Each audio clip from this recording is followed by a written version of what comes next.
Magandang araw mga katropa. May gagawin na naman tayo rito ng aircon 5-tonner carrier mga katropa. Yung error nito, ito binuksan ko na po ito. Ito po kasama ko. Yan, good morning. Shout out na pala kay Ryan at sa dito sa Taga-Barsi. Ang error po nito mga katropa, nakalagay dito FE. Pero lumalamig siya, walang problema. Ang inaano lang po dito kasi dinaalis tong FE. Yan, pero wala siyang problema, lumalamig siya. Lahat okay naman. Kailangan lang ito maalis. Pero yan mga tropa, ang ano nito, kadalasan na encounter ko nito, puro sensor lang to. Kung hindi indoor or outdoor, yun lang po mga tropa. Babayin yung aking susunod na vlog. Pakikita ko sa inyo kung ano papalitan ko dito. Okay. Ito po yung indoor.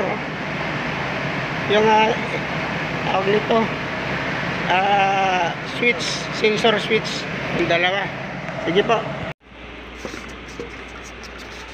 Ito po yung mga katropa, yung motherboard ng indoor unit sa fan, capacitor ng fan dito. Ngayon ito mga katropa, yung sa evaporator sensor. Saan ba yun? Ito po, evaporator sensor, saka yung evaporator din sa loob. Kakalasin natin mga kapre. Dito yung sensor.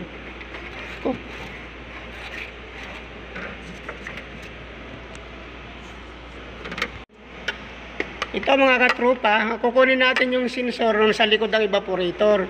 Dalawa kasi sensor nito. Ayan. Tanggalin natin. Yung alam mo yung pagtanggal dyan. Yan. Ayun mga tropa, papaandarin natin kung mawawala yung FE. Kasi pag ito sira, papalitan ng bago. Andarin nyo natin, pre.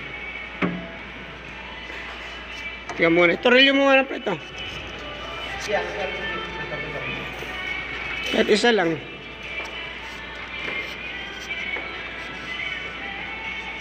Klaseng mayroon walang breaker dito.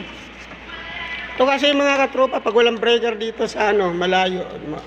Hindi, pag ikaw lang gagawa, mahirapan ka.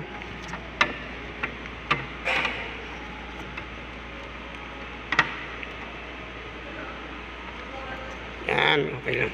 Papaandarin natin na inalis ko yung sensor. Pero pag ganun parang kailangan palitan ng bago. Hindi ako magbi-blinks pa siya.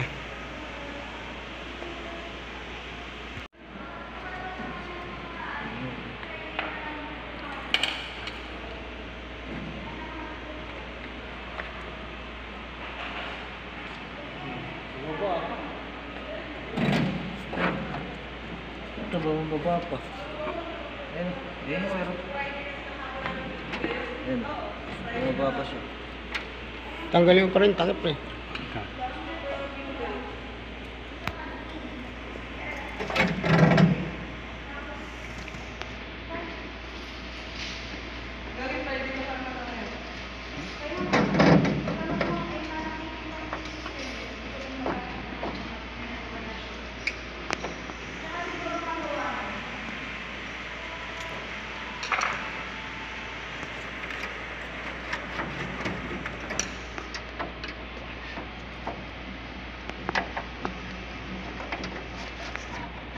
Yan, nandiyan kasi yung bot mo.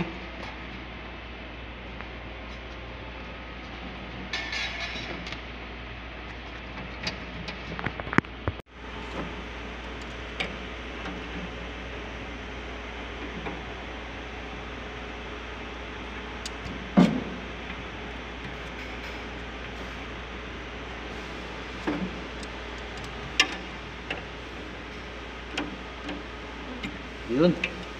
Yun. Ito mga katropa yung sensor, evaporator. Kailangan linisin to. Tino, parang may putol. Tino mo, may putol. Ayan. Ayan. Ito mga katropa, sa mga baguhang technician, may problema kaya nag-FE, nangat-ngat ng daga. Ayan. Pag dinugtong yan, mawawala na yung FE ng dito sa sa tawag dito sa display sa harap. Walang problema nito. Minsan naman hindi ito putol, mga baguang technician, para may alam kayo pa paano. Dito, pag walang putol, kailangan to linisin. Lilihain nyo, tsaka pinagsasaksakan.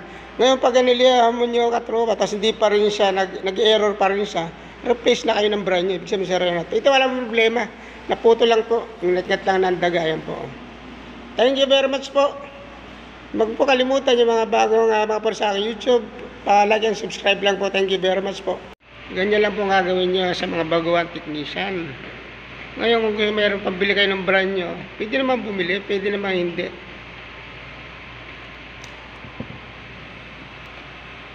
Kaya ang ginagawa ng kasama ko, ayan, mga master and dalawa na yan. Ito.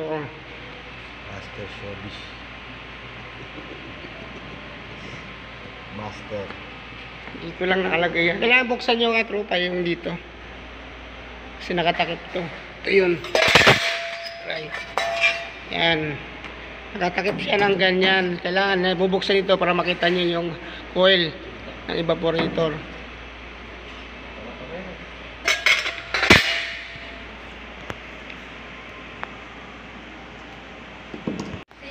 Yan mga tropa.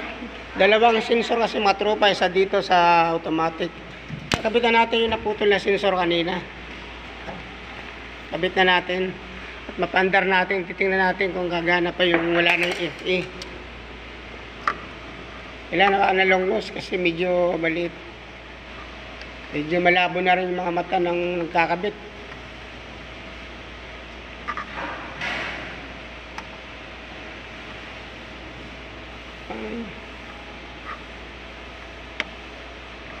Hindi mo yata masyot.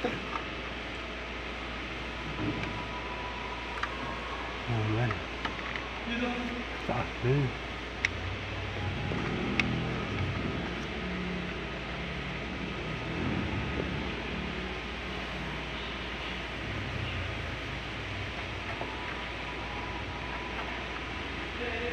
Baba. Ang galing.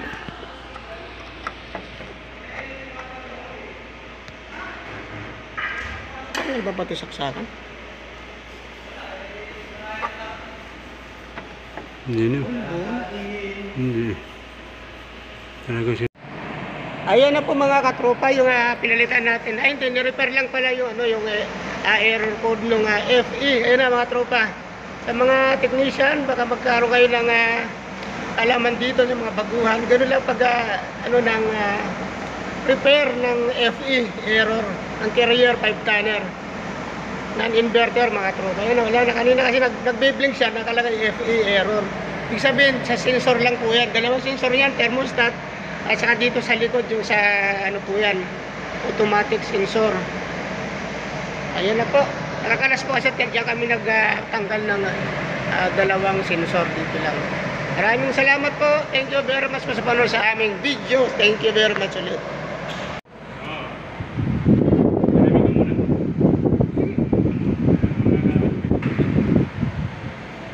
Pwede maano. Yan, okay na. Wala nang FE error. Nagbiblinks mo nakaraan yan. Pag nasa ano pala, nagbiblinks ano, sa video.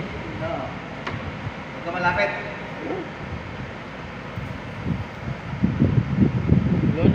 Gumagalaw lang. May gumagalaw lang kamay mo. Kamay mo yung